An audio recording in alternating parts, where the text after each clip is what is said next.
Hello and welcome back to the 706 podcast, the podcast where we take a look at a movie and decide whether it is one of the 706 greatest movies of all time.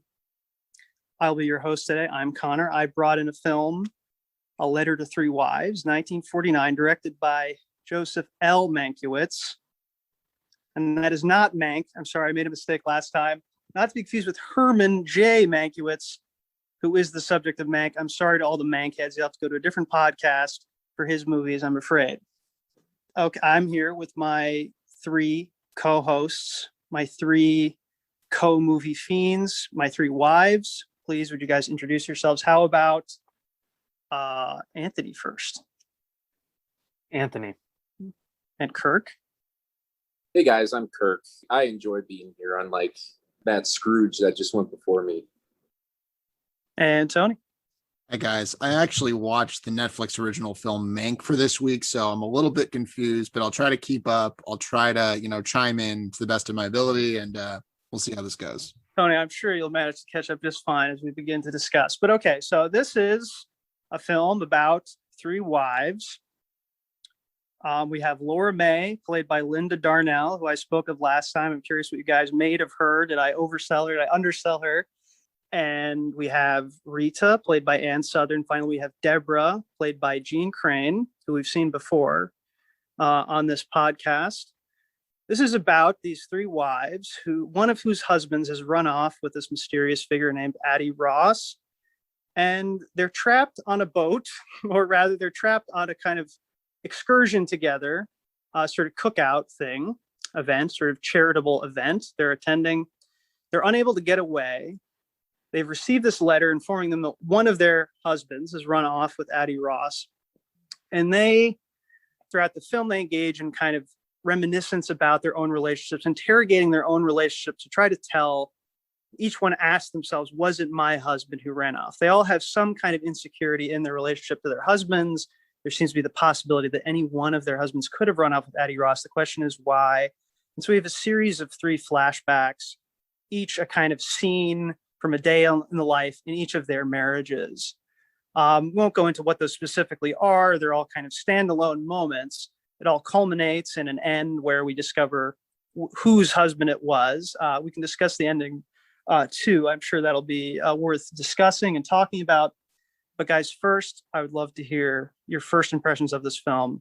Please lay it on me. No holds barred, pure just reaction here. How about, I'm really curious about Kirk. Kirk often refuses to go first, but I'm curious if I can get him to go first for this one. Sure, yeah, no. I mean, I thought Citizen Kane was just overall a better film. Showcased his work in a different light, but no, I really did enjoy this film. I thought it was great. I thought it was well written. The dialogue was smooth and intelligent and snappy.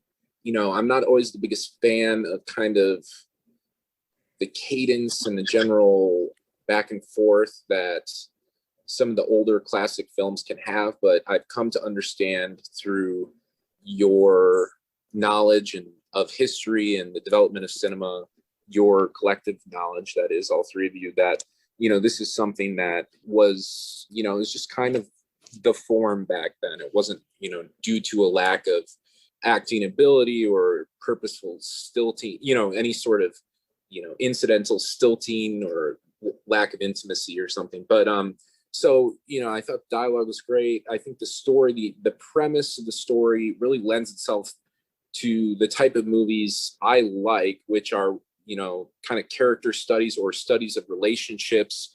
In this instance, we have the structure of the film kind of laid out before us within the first 20 minutes, I'd say. And so we kind of get to navigate through this funhouse, style experience, pretty standard, standard relational issues. But I guess just kind of like, a good way to say would be to like, you're at Bloomingdale's and they do the windows up for the holidays. That's a better analogy. You get to kind of get a little glimpse into the lives of these characters. And I like how they overlap and kind of twist in and twist out the issues of class, class, not in the sense of style, but more in the sense of financial, social class, I think was really good because I was ready to grab my pistol and get on a hill and say, why do all these old films always have people who are so well off, as the kind of the main characters? But this offered a nice contrast throughout, though I do think there's some sort of placation involved where there's this always seems to be a house full of splendor. And, there aren't too many normal people in these older films, unless it's like a noir. But anyways, maybe that's just the style once again. I really like the acting as well. I thought Anne, I always thought it was Anne Southern, but if not, is it Anne Southern? Anne Southern? I thought she delivered a great performance. Oddly enough, I think Jean Crane was the weak link of the three women. And then Linda Darnell, you asked if you oversold. I don't think you oversold. I really thought you brought, a captivating performance to the screen, especially, in the third act where we're kind of, I don't know, at least for me, I was getting a little restless. You have this prolonged suspense, and that can be a little tedious at times, especially when the structure going in. So, there's going to be like these three kind of vignettes. And I really thought that her tactfulness and, she was quite deceitful yet charming and seductive. I thought that really brought it together, but or at least kept it going, kept the momentum of the film going. I thought the men, aside from Kirk Douglas, were kind of duds, to be honest. The last gentleman, I don't know who his name was. I regret not. Porter Hollingsway is the character's name, played by Paul Douglas. Paul Douglas, okay. Any relation to Kirk Douglas? I don't believe so. Yeah, no. Probably not. He was good, I guess, for who we were trying to see. Kind of this barren figure, kind of like a titan of industry, perhaps in a small pond, but at least very wealthy and well-to-do, and high expectations for the future. Overall, I would say it's great. I was on the lookout for your reference of the origin of techno, and of course, notice it. At the beginning of the three separate dreams, or recollections, I would say. I thought it was just rather strange. I don't know. It is very unsettling and weird. I agree. Well, unsettling, downright immersion breaking to me. Like I didn't really understand what purpose it served. If we're kind of trying to go for a more like impressionistic feel or like surreal. Wait, can we just for a second, let's explain what we're talking about. So people sure. What it actually is. It's like kind of a vocoder effect. It's called like the Sonovox. The Sonovox. Okay, so it was device, yes. It's basically a talk box. You can check out Stringy the Talking Steel Guitar on YouTube. You'll see some very early, I think a 1944 demo of this technology. They used it for the hokiest imaginable purposes. They didn't have any of our associations with like computers or anything. So they used it for the strangest things. But you can use it kind of as like a talk box. You can use it to play notes and then to vocalize, right, with your mouth parts to create sort of sung, or sort of played language or language that's two notes, right, on an instrument. In this case, it's used to like mimic the sort of like the women are hearing sounds, kind of ambient sounds when they're on this boat trip, and they kind of hallucinate that the sound they're hearing, it kind of speaks out their kind of darkest thoughts that they can't quite say, like, was it your husband that ran off, or like maybe your life isn't as perfect, or maybe you don't have it all after all. So it's kind of used as like incidental sort of sounds of nature and of machines and things like that. So it's very strange sounding. Also used in Dumbo is another famous use. The sound of the train whistle has like a voice, and that's the Sonovox as well. Anyway, sorry, more than you needed to know, but I figured I teased you with techno. It's only fair that I explained. That's great to know, actually. So it's this own kind of independent technology. It sounds like it was in its incipient phases, and I think it was perhaps poorly used in this film, which otherwise was pretty spotless for me. Um, and I don't really know what it added. I felt it was more a detracting factor. But I will just say this: I've gone on a while. I felt this movie would really lend itself to being on stage. You know, it kind of reminded me of like, I don't know if you ever seen Rumors performed. I think that's a Paul Newman written production. It chronicles a night through the eyes of three different couples, each with their own issues. Very similar, but probably took a lot from this film, to be honest. But I thought this would be a great play, and I think I wouldn't come to that conclusion if I hadn't been so moved by the performances and just kind of the fidelity of the script and its snappy nature and, you know, the progression of the story. So good job, Connor, and well done overall. Oh, thanks, Kirk. I'm so glad you liked it. Yeah, no, I think this is a good example of a movie that would translate really well to a play. It's funny that it never was a play to begin with. It was adapted directly from the novel. You know, sometimes this happens where a movie will be adapted and it can be turned into a play. I'm surprised it never happened with this one, but just never did. But I think it would translate really well. There's some things I would make some cases for the cinematic quality of this movie. It had to be a movie, but I think I agree with you, Kirk, that as a play it could be really effective, maybe even more effective. I don't know, but okay. Thank you, Kirk. How about Tony? Well, you say a novel. It's the credits say a Cosmopolitan magazine novel, which is interesting. Yes. So is it like serialized in the magazine, or I believe it was originally a letter to 5 wives. Oh, okay. And the first adapter, Vera Kasperi, cut out one. She was the first to kind of adapt it. Then Mankiewicz came in and cut the other wives, so leaving with 3. It should have been 3 wives all along. Why have 5 wives? It's such an incongruous number of wives. It's far too many wives. Yeah, and from what I can tell, the novel is pretty bad, but it seems like a lot was changed. Like it was basically completely rewritten. Only the premise remains the same. I can't verify that. All that I've seen of it, it's quite different. Even the characters who share the same names are almost completely redone. Okay. That was literally the first thing I wrote down. A cosmopolitan, like I didn't know if that was a subcategory. That was like a literary form from the early 20th century, like a women's novel, a cosmopolitan. You know. Anyway, yeah, I mean, I agreed with a lot of what Kirk said. I definitely enjoyed it. I liked that Connor said this was when he introduced it. Well, first he said 3 hot babes go on a techno odyssey, which wasn't really accurate from the movie we watched, but he had to get us in the door somehow, I guess. But when he said it was modern, and I was always do with you guys.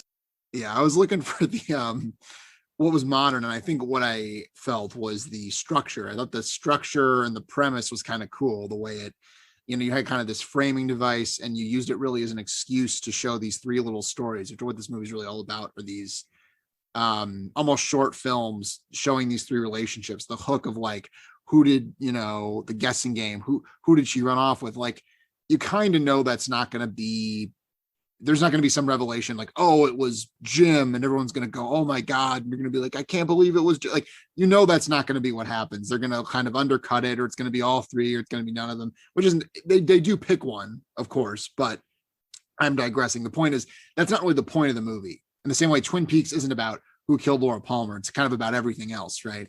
So this movie is really an excuse to kind of show us these 3 relationships, and I appreciated that, and I thought it was cool to see just these little moments of these couples that they shared. I thought there were a lot of nice little touches.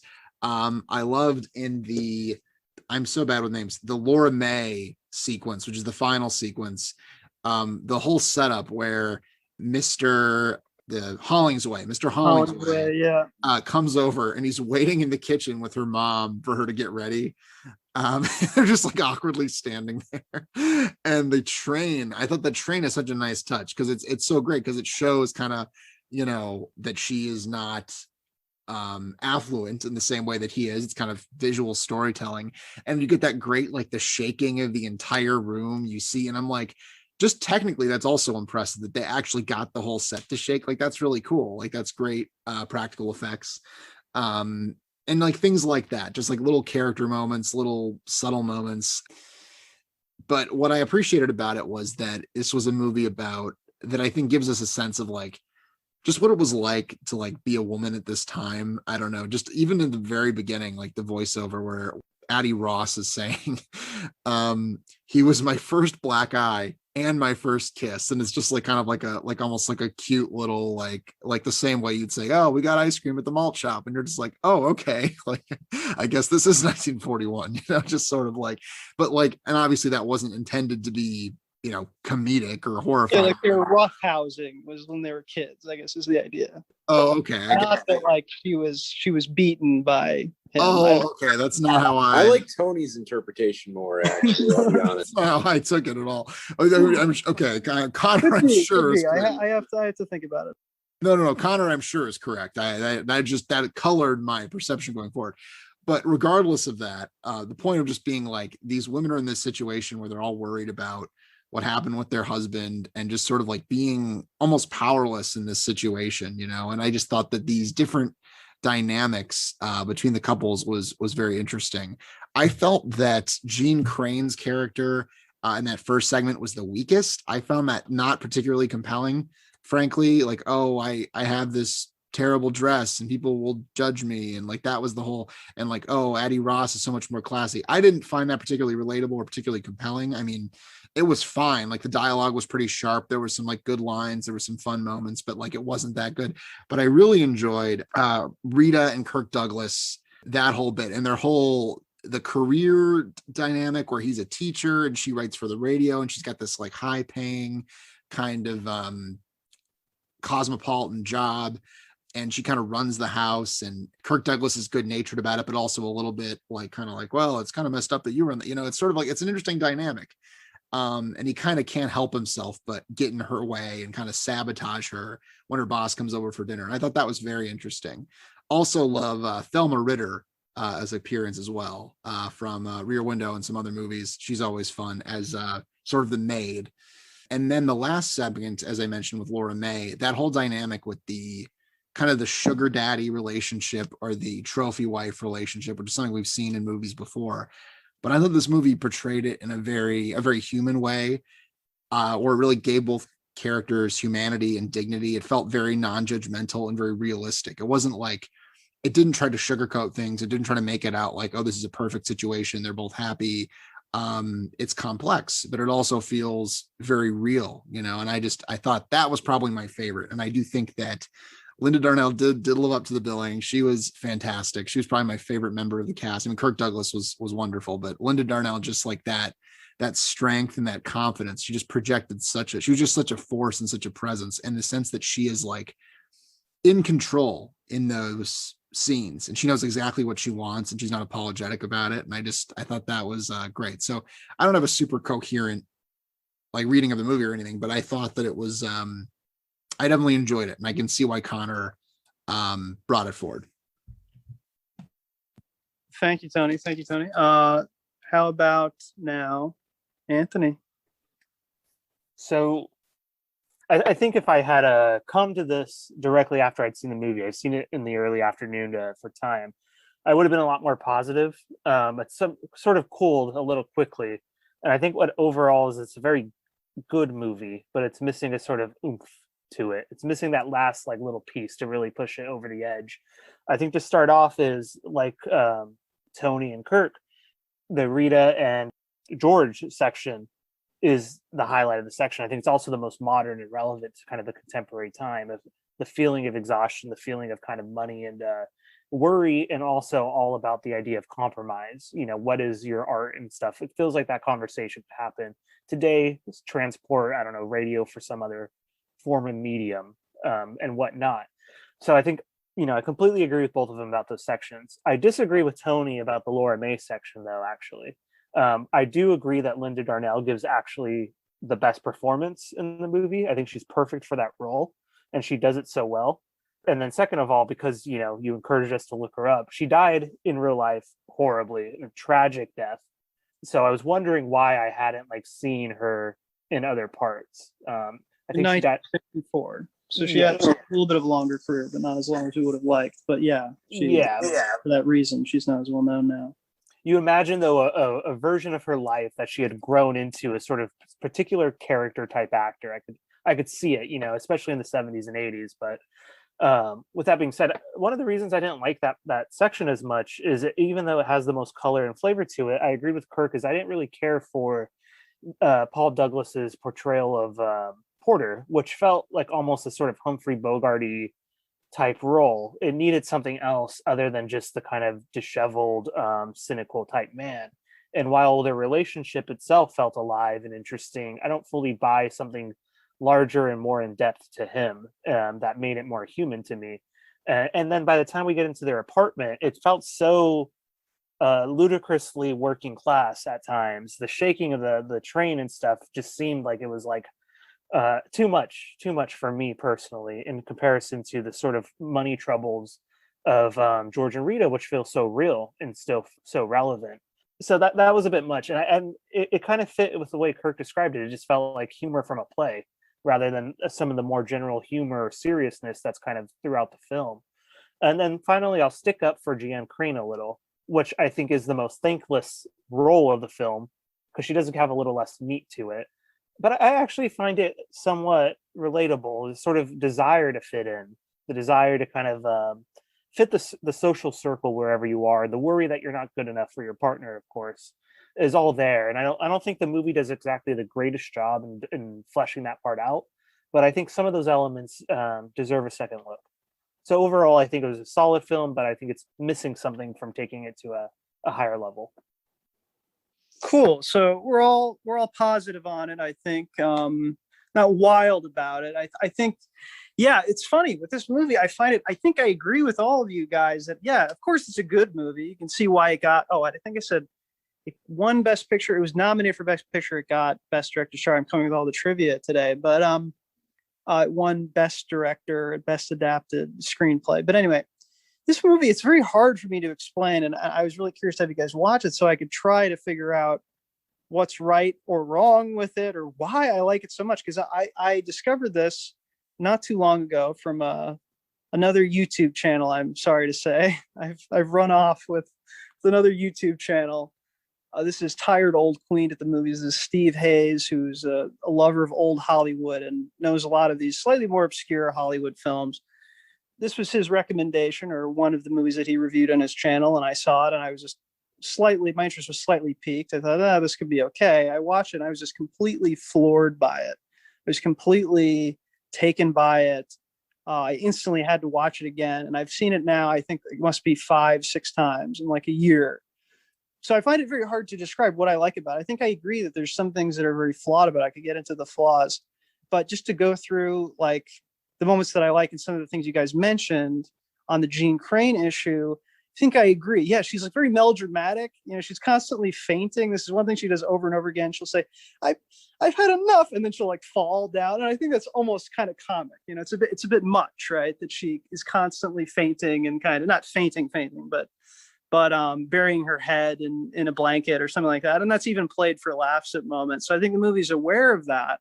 It can have a kind of laugh at her expense, but I agree with Anthony that I find that character so incredibly relatable. I find that heartbreaking, that idea. I mean, maybe it's played out more than it had to be, but that, of course, coming in from, you know, she's from the Waves. She was in, basically, that's the Women's Army Corps for the Navy, where she met her husband, and now she's coming out. You know, she was like all the other women there, right? She had a certain context. Now she has to enter back into civilian life, and it's this chaos of expectation and not living up to. Clearly, she feels inferior to her very rich, very handsome husband, right? I thought there was so much insight to that, and I love that. Actually, might be though it's the most basic of the three flashbacks. It has my favorite moment, which is just the conversation, the moment between Anne Sothern's character and Jeanne Crane's character, where Anne Sothern picks up on a little bit of insecurity that Jeanne Crane's character expresses. You know, like this is my picture. They've seen a picture of hers. Is like, I know I'm not that pretty in real life, you know. And then Anne Sothern picks up on it. That is, Rita picks up on it instantly. They've just met, and they have this kind of heart to heart, and they have this kind of connection. There's a woman to woman moment there, you know, and I find that so impressive. I find that scene where they talk about their life so heartening. And that's kind of an interesting thing throughout, is the relationship between the women. which often is completely complicated by the relationship to men, and often, more often than not, in this movie, they're kind of at loggerheads, and they're kind of being kind of a little bit catty with each other, often having this rivalry, and certainly this rivalry to Addie Ross. As for the other characters, I would say I mean, we can go into the Kirk Douglas character, who is this English teacher who has some things to say about, modern media, and somehow it still rings true. And I want to be that exact kind of guy. I want to be that kind of character someday, even to the point of being a snob. I love it.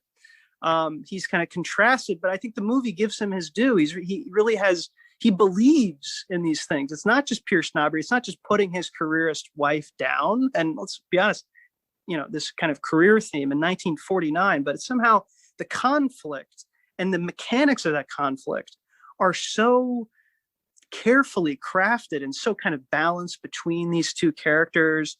And there's so many just details of how they could get on each other's nerves, but I think they have the most loving and wonderful relationship as they kind of battle back and forth on these issues of class, and they totally understand where the other person stands. And I just love that realization of that theme of the working woman, and the husband who, right, he can kind of conveniently be a man of taste and distinction and culture, because his wife is paying for it. And I'm into that too, just for anyone who's listening.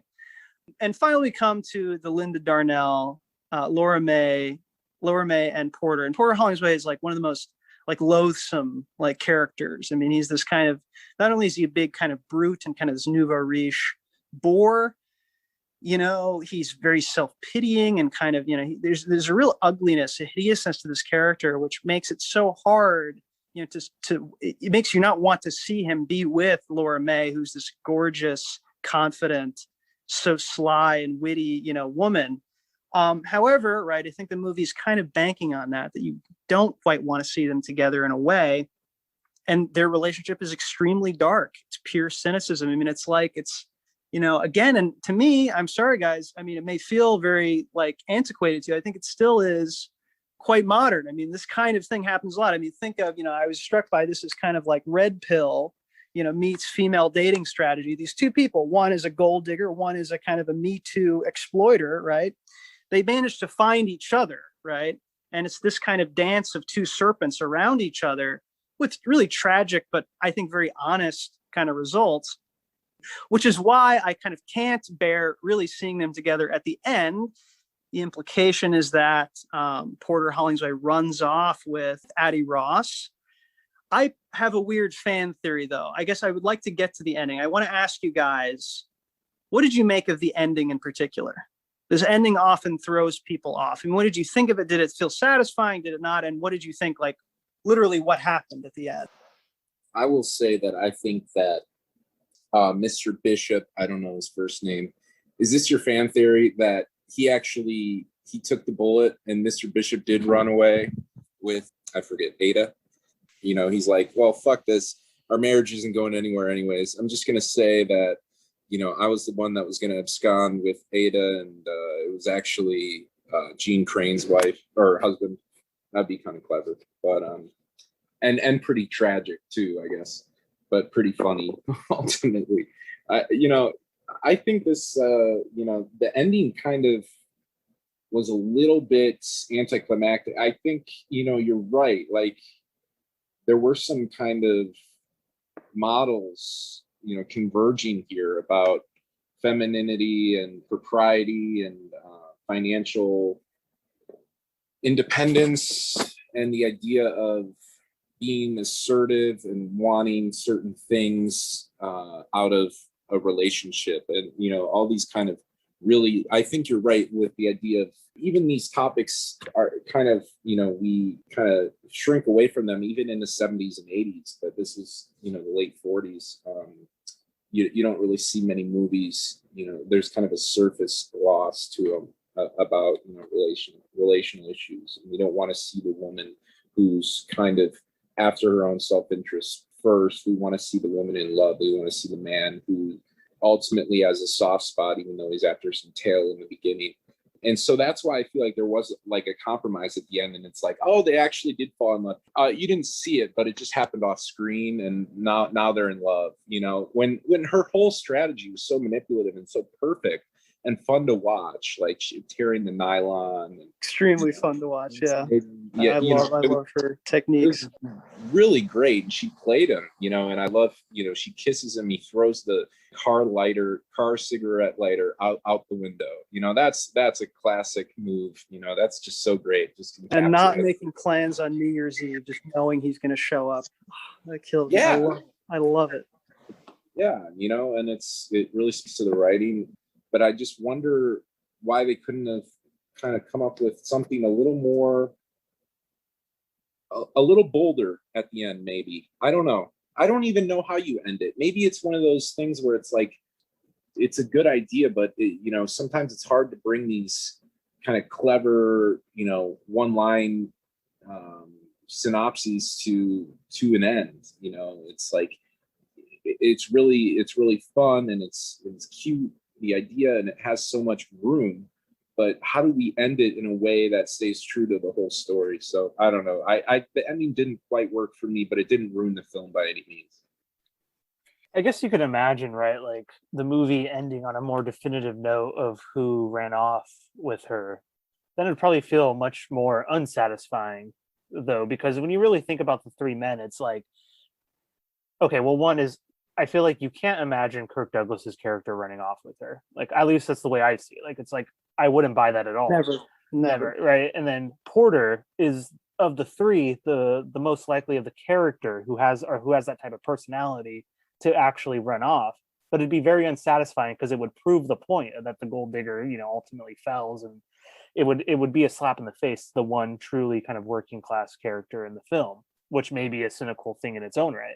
But then also, like, Bradford is probably, of the three, the only one who actually has a legitimate, like, connection to her, Addie, because he's the person that everyone believed she would marry for a long time. But then, like, his character is so underdeveloped that, like, if that were to happen by the end, it'd be like, oh, okay. And then, like, for Tony and Kirk, who did not resonate with that section at all, it would probably be further underwhelming. So it kind of has to end, I guess, where it does. Whether he has to kind of take the bullet as a possible theory, I don't know. Whether Brad has to actually not, like, be to the house anyway for the last 2 minutes of suspense, I also don't know. I don't think that fully needs to happen. So I don't know. Yeah, I don't know either. I feel like with Porter is like the one with the least, like, like Anthony said, he's the most likely in terms of his personality, but he also feels like he has the most tenuous connection to Ada. I was thinking at the end, like, how do they know each other? He has a picture of her. Yeah, like it's kind of weird. So he helps her invest in real estate. Oh, there you go. You know what that is, right? I mean, I don't know. That's he waxed her sailboat. He took her on a tour of his Trump Tower. Why would Addie get with a guy like Porter? Well, my fan theory, of course, is that Mr. Bishop and Mr. Hollingsway were going to run off together. And Addie is, of course, their 6 foot long beard. She doesn't even exist because we never see her, of course. She's a construct. No one knows who Addie is. No, the ending I thought was like, I mean, I don't know. I thought it was fine. I mean, I think that, as I said at the beginning, kind of like who she runs off with is kind of not the point, or kind of not, that wasn't why I was watching the movie. I guess I was never really in suspense. I guess I felt like it was interesting to see the, Hollingsway and Laura May kind of reconcile at the end of that was kind of an interesting choice or a provocative choice. I didn't find it disappointing necessarily, but it didn't resonate with me on like a deep level. So I was kind of ambivalent about the ending. It didn't, I guess it didn't give me the oomph or like it didn't feel like a key locking into place. It just felt like, oh, that was a choice. I am too. I'm very ambivalent about it. I think, let me put it this way. There's another viewer of the movie. In 1949, General Douglas MacArthur, he's part of, the occupying force in Japan at the time. He watched this film and he sent like an emergency cable to Joseph Mankiewicz asking, like, what was the ending? Like, what was it supposed to be? Now, I always find that puzzling because whenever people talk about the ending, they're always like, well, it's pretty obvious. It's Porter, But of course, okay, why does Brad not show up? Right? We don't see Brad. He never comes to the party.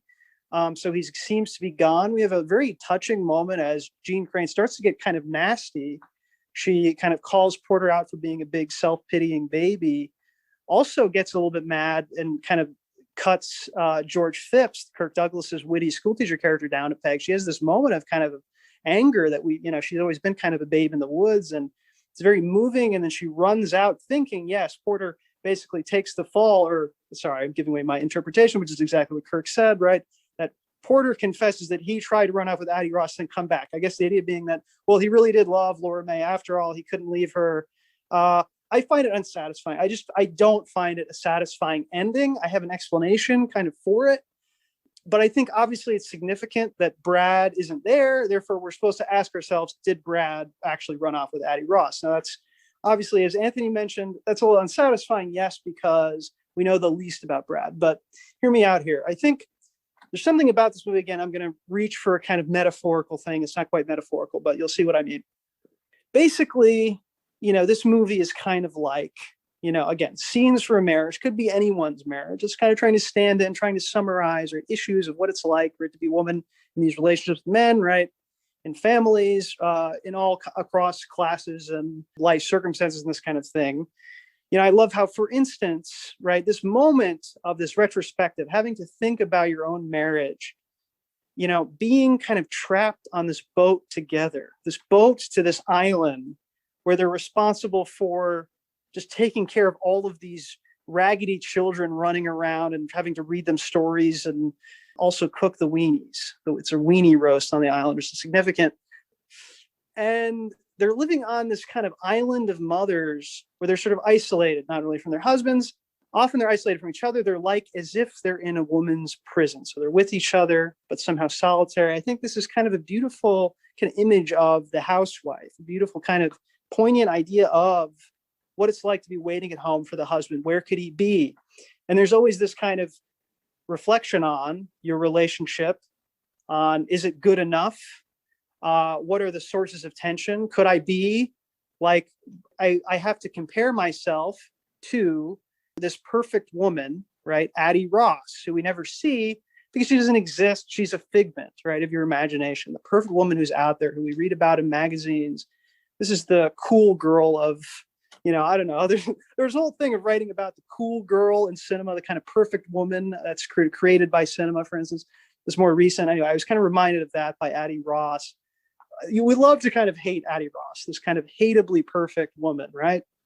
The fact that you're waiting for it, right? And there's always this chance. So I find this to be kind of allegorical in a way. And the fact that Brad runs away, Brad has all of the best features, right? He is the real catch. He brings in all of his own money. He has kind of inherited fortune. They have like a butler. She has kind of the best life.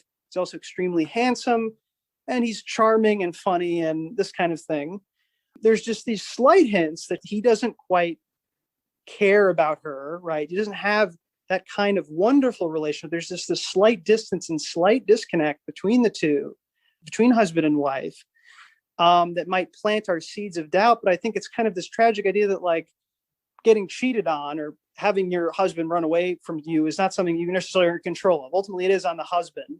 It's not about reflecting on your own life, though, of course, that's worth doing. It's not ultimately about what you've done wrong in a relationship. And it's also just a tragic kind of knife cut that it would have to be after we've just watched Porter and Laura May's awful, hideous, toxic relationship play out. The fact that sometimes in life, it's not, just the toxic relationships that fall apart like this. Sometimes it's the apparently pretty good ones too. So I think there's something, I guess I would say first cynical, but somehow kind of wise, right, in that. And that maybe inspires us to kind of not take literally the idea that we have to constantly be reflecting on our own lives, and that women can constantly be screwing it up at every moment. I think it kind of relieves that tension a little bit, although of course it is in principle a kind of horrifying idea. And of course, how the movie exactly ends, we hear Addie Ross say one more time, "Hi ho." I don't know what that means. "Good night, everybody," and a glass breaks. I don't know what that means. I can't square it. It seems as if she says it kind of defeatedly. I don't know. It's weird. If it is the idea that Porter was kind of just taking the fall, still doesn't make much sense that they would stay together. And why are they now in love with each other now? I have never quite understood that. And finally, just the idea of like, why would Porter make up that lie if he knew that Brad really never would come home? Like it wouldn't help her at all. So anyway, there's that problem. So I never got the reply to General Douglas MacArthur's Cable, but it's still a thing that haunts me. But again, the ending almost doesn't matter to me because again, this is not a movie that's about the ending. It's a movie about the kind of scenes that we see along the way and kind of the social observations I think are just so on point. But is there any sort of further things to add here? I just have a quick question. What any of you think about the general order in which the stories are told? I'm always curious about that. I was kind of curious. Are we kind of going like least likely to most likely? I don't know. Yeah, I mean, I think it's exactly what you mentioned, Kirk, earlier. Like if we're talking about like the gradations of like more comfortable in their relationships, I think Jean Crane's character is kind of on the back foot. She feels inferior to her husband. I think ultimately, though Laura May and Porter's relationship is complicated, ultimately she feels superior to him. He's kind of begging, she has to basically pay her, to be his wife. So I would say she's the more powerful one in that relationship. And then we have Rita and George, Kirk Douglas and Ann Sothern, who are kind of balanced. And I think that's my favorite relationship. It's the one I would want to be in, it's kind of a happy medium. And I think also it plays the role of, I think I just arrived at that as I was just talking about that, but that idea that like, seeing the marriage, kind of seeing Porter's relationship and how it's very, kind of messed up, I think kind of sets up that ending kind of well to subvert your expectations or not. And also there's plot information that's conveyed in each and it kind of builds. But anyway. Are Laura May and Porter married the longest in the film? I think the shortest amount of time. The Phipps family, I think, are first. They were married like even before the war. Okay. Yeah, I'll give my one last thing. I guess I will say I'll give Porter a little more or credit, or not to say he's a good guy or anything, but sort of like I did find that like something very affecting about just sort of that idea of like kind of being that self-pitying guy with no real self-awareness or ability to kind of get out of that situation or transcend it, and just sort of like the idea of like not understanding why he's not happy, knowing he basically sets up the relationship knowing that it's fake, being like kind of like open about like what it is, but being really mad about what he paid for, being mad about even though it's exactly what he wanted, because I do think that is very real. I think people, a lot of us do that in some way in our life. Like we'll do something and then be mad, like why, what, how did this happen? Like, no, I made this choice. This is exactly what I knew what was going in, and just, I don't know. I thought that was a well realized dynamic. So. Sure. Well, if that's the parting shot, let's get to the voting, guys. Let's see how we come down here. How about Anthony go first? Why not? Sure. So I don't know if anyone's seen this, but it's one of the it's in like the newer seasons of The Simpsons. It's a parody of this film. It's called A Letter from Moe. I could be getting that title wrong, but Moe writes a letter to Reverend Lovejoy, Apu, and Homer, talking about running off with one of their wives. It's a very good episode. I recommend we all watch it after this now. Okay. The film itself.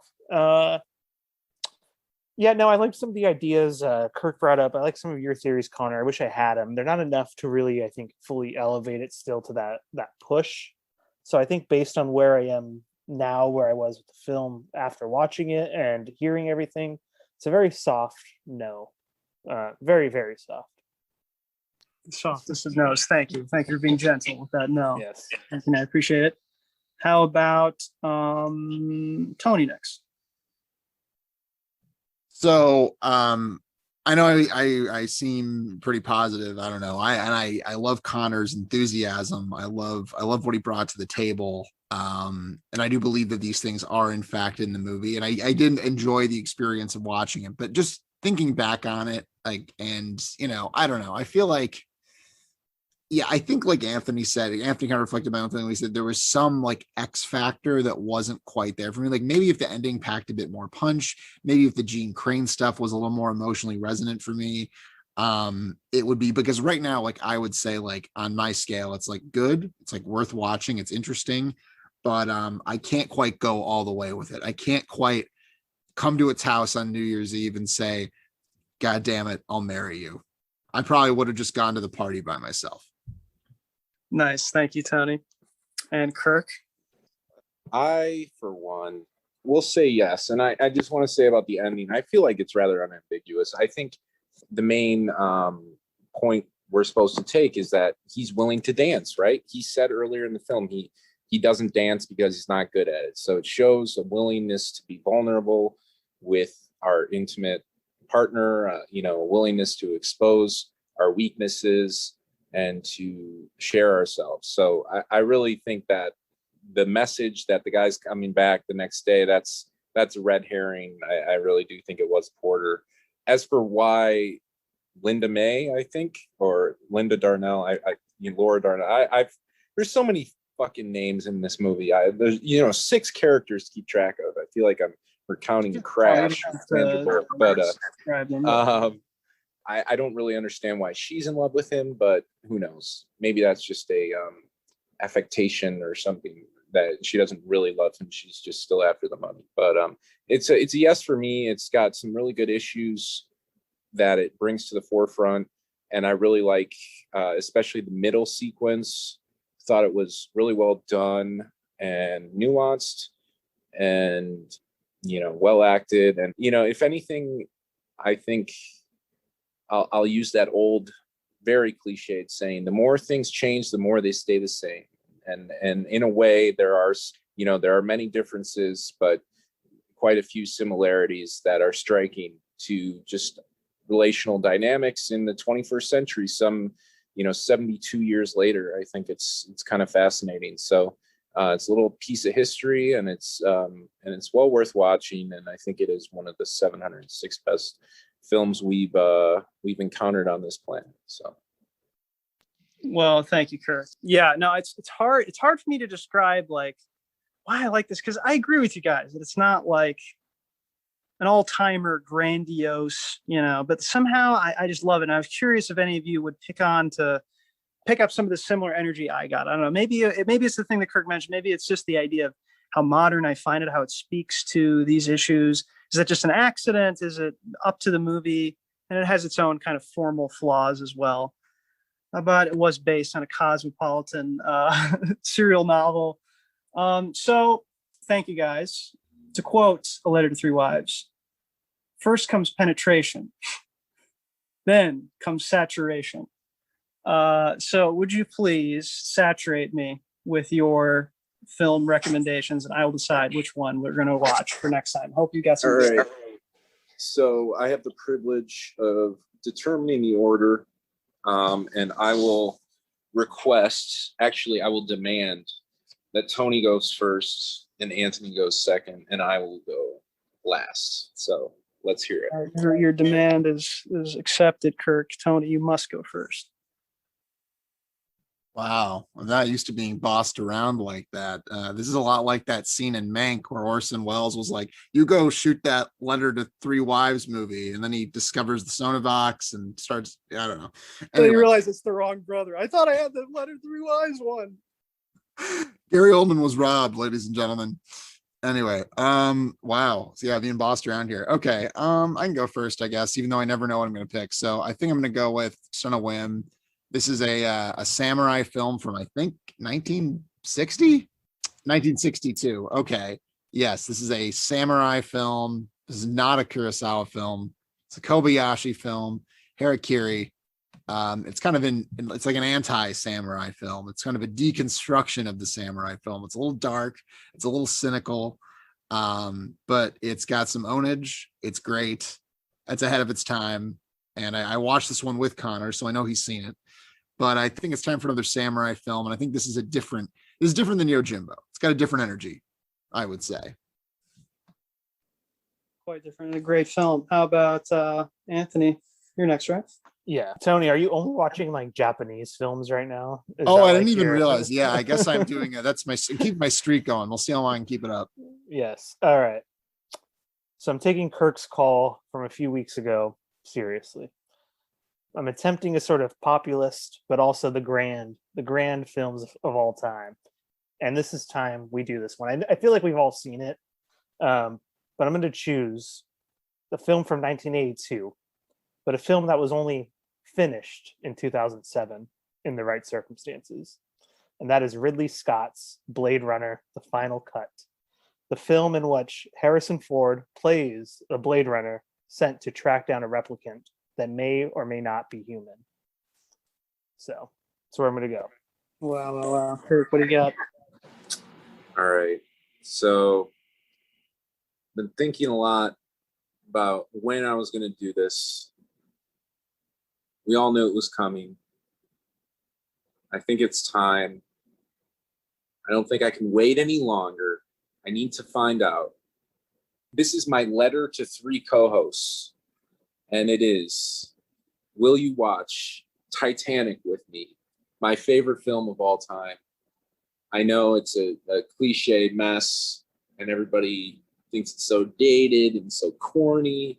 And you know what? Those people need to make a friend, because this is a great film. The best score, in my opinion, of all time. It really encapsulates this transition in popular film and just kind of popular media from the late 90s into the new millennium. I really do believe that. I know we use decades and we use dates and chronology kind of liberally, but I do think that there is a transition that is marked here. And it was, kind of a critical period in my life. I was about to turn 7 when this film was released. So, just kind of coming up into the world and gaining consciousness. And, I wasn't allowed at first to see the entire film, as you might gather why, but it's really, really something. It is something. It is something that belongs in the Smithsonian, for better or for worse, to laugh at, to ridicule, or to enjoy and admire. It is something, and I think we need to discuss it. So, Well, the big guns are out, fellas. Oh my God, we're gonna have some rebuttals. Let me just say, for the moment, that I've seen Blade Runner rather recently. I might add, not recently enough to affect my. But it was something I'd never revisited until fairly recently, like last year or something like that. And I have seen Harakiri a couple of years ago. Love both those films. Love to watch them. And honestly, Titanic, I barely remember. I watched it maybe 12 years ago, something like that. So that's where my freshness is. But guys, it's time for a butt. It's time to make a case. Why does yours belong? Why does yours deserve a shot on the 706?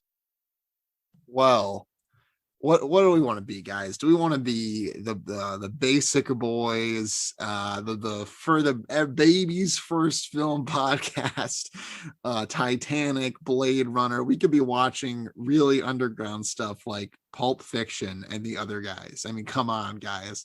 No, I think that it's more fun to do. I'm an advocate for doing the big canonical movies now and again, but I think our bread and butter is the stuff that's a little bit more under the table, a little bit more obscure. Not that Harakiri is an obscure movie. It's a fairly known classic samurai film, but I feel like Titanic and Blade Runner, while certainly worth doing episodes on, perhaps, I don't know. I feel like we should go a little bit more off the beaten path.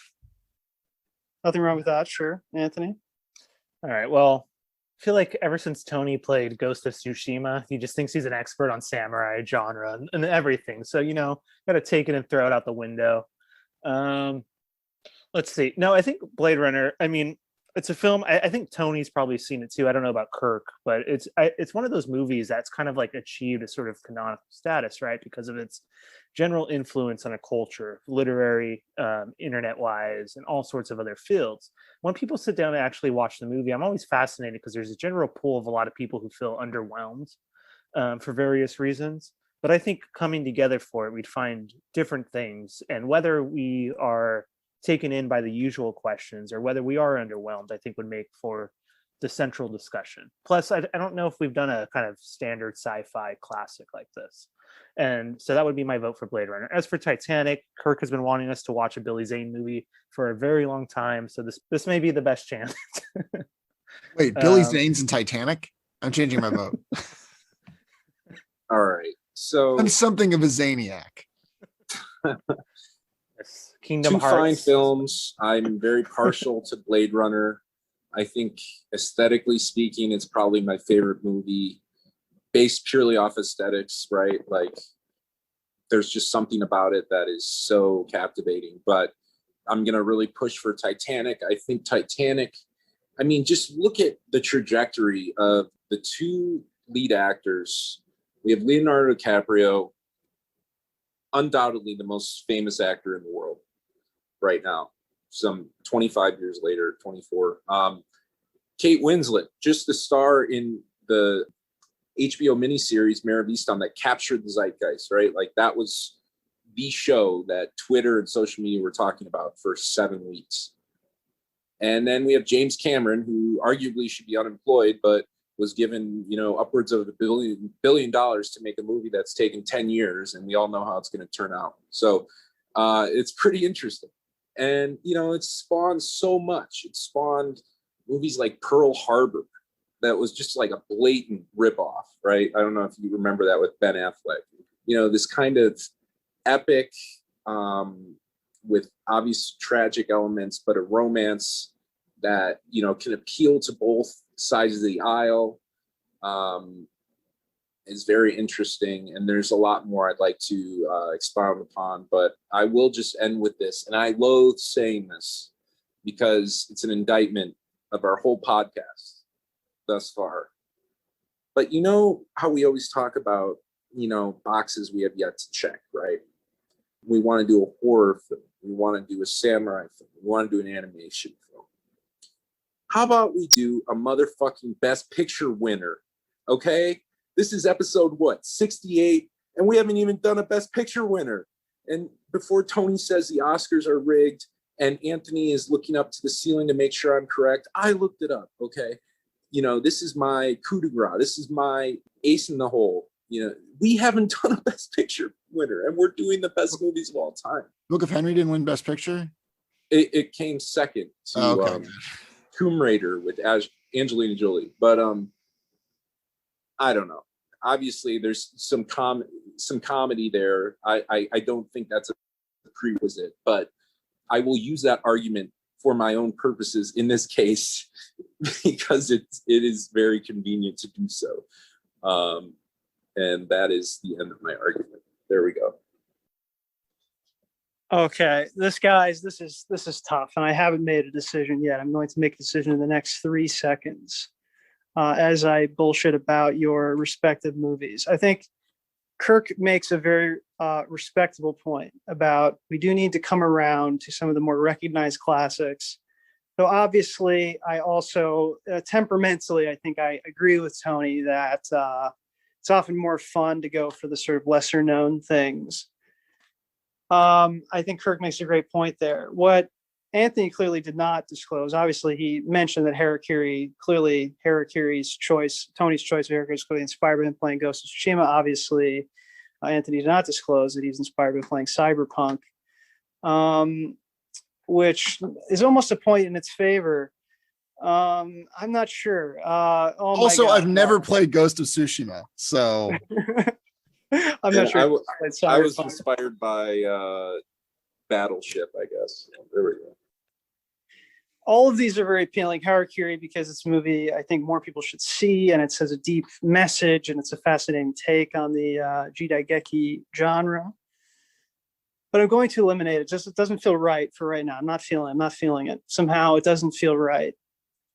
Between Titanic, Kirk has made such a wonderful appeal and such a great case, and Blade Runner, which it might just be one of those ones that Anthony's just throwing out there. This is one. It's also kind of one of the major ones, I have to say, one of the big ones out there. There's some kind of cult quality to it.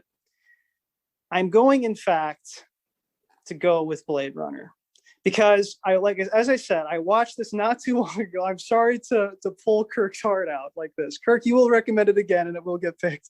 Oh my God, Cyberpunk is right there. You got to revoke your vote. That's not okay. You can't do that. No, I don't take it back. Blade Runner, Cyber Runner the prequel to Cyberpunk 2077, is a fascinating movie.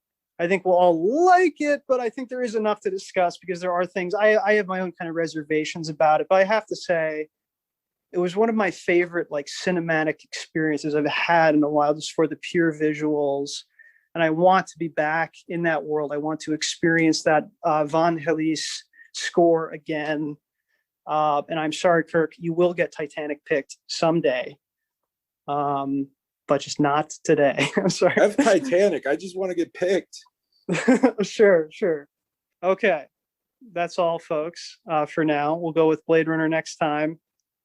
Anthony, would you bring us off?